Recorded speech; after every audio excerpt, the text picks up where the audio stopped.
we all have core values, right? We all have core values that guide us to who we want to be. And one of my core values has always been success, right? On a positive, it motivates me. It allows me to push through when things get hard. It allows me to persevere.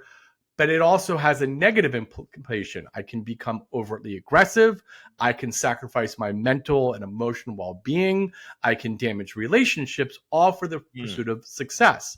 Yes. And that was the character I was living. So at 32 years old, when I was looking at this person in the mirror, I didn't like the person looking back at me. So I walked into my office and told my boss I quit. Wow. And I got rid of all my stuff and started pursuing spirituality, yoga, mysticism. At one point, I was contemplating becoming a monk. And I ended up meeting my wife. And I was 38 years old, and I met my wife. And, you got to earn a living if you want to get married. So I started teaching yoga, and I was running around teaching yoga, really struggling to make a good living out of it. Mm-hmm. I was making like $60,000 a year.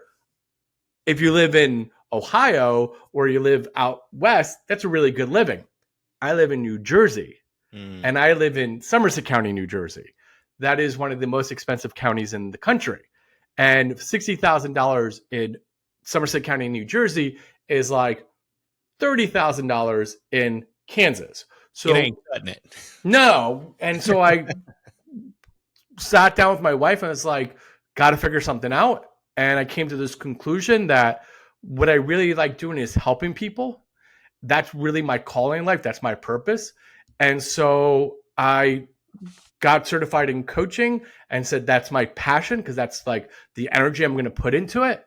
And my belief is that I can build a business where I can make a good living.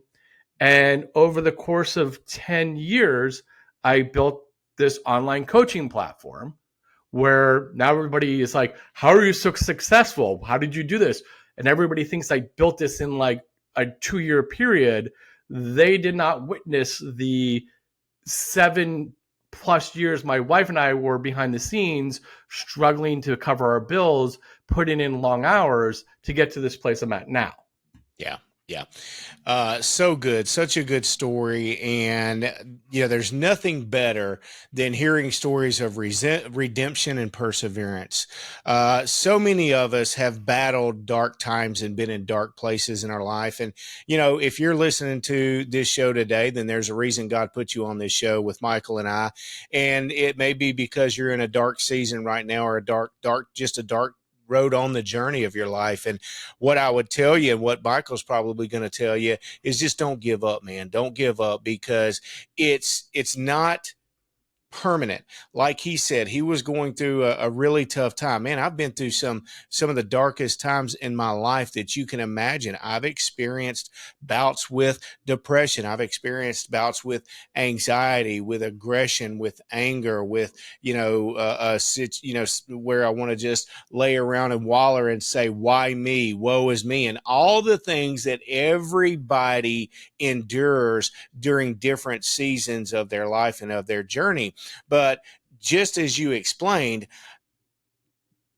because you did something and you went through it, that's not a life sentence, right? Okay. It's a part of your story if you're able to just keep going. Okay. That's the game of life, in my opinion, and I believe that you may agree to some extent, is to just keep going.